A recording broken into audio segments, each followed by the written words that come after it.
आखिरकार ढाका की सड़कों में हमें अब पुलिसकर्मी दिखाई देने लगे हैं। कल सरकार और प्रदर्शनकारियों के बीच बातचीत के बाद जब पुलिसकर्मियों को यह आश्वासन दिया है कि उन पर हिंसा की घटनाएं नहीं होंगी, तो पुलिसकर्मी भी काम पर लौटने लगे हैं और उन्होंने अपनी हड़ताल भी खत्म कर दी है। मैं इस समय ढाका में हूं, ओल्ड सिटी में और सबसे प्रमुख बाजारों में, जहां पुलिसकर्मियों को देख पा रहे हैं और अब कम से कम ट्रैफिक की व्यवस्था सुचारू होने लगी है।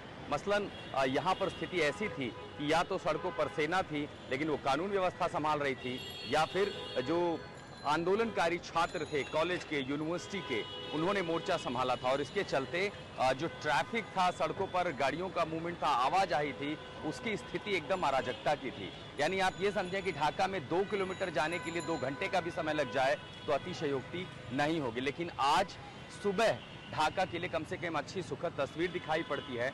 बहुत सारे पुलिसकर्मी दरअसल गायब हो गए थे, अंडरग्राउंड हो गए थे, क्योंकि आंदोलन के दौरान गोलियां भी चली थी प्रदर्शनकारियों पर। पुलिस ने बहुत सख्ती दिखाई थी शेख हसीना सरकार के आदेश के बाद, और उसके बाद पुलिसकर्मियों को जब जान का खतरा होने लगा तो उन्होंने सरकार से मांग की कि गलती उनकी नहीं, उन्होंने तो सिर्फ अपने वरिष्ठ अधिकारियों के आदेश का पालन किया था। और उसके बाद तमाम पुलिसकर्मी छुप गए थे और जितने भी थाने थे, कई जगहों पर पुलिस थानों को तोड़ा गया था, हिंसा हुई थी। लेकिन अब हालात पटरी पर लौटने लगे हैं और इसी की दीवानगी हमें दिखाई पड़ती है ढाका की सड़कों पर, जहां पर पुलिसकर्मी अब काम पर लौटने लगे हैं।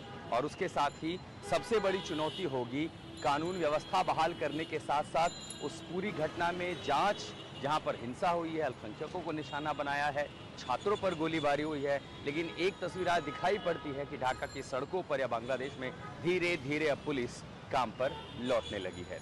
ढाका इस ओल्ड सिटी से मैं आशुतोष मिश्रा, आज तक।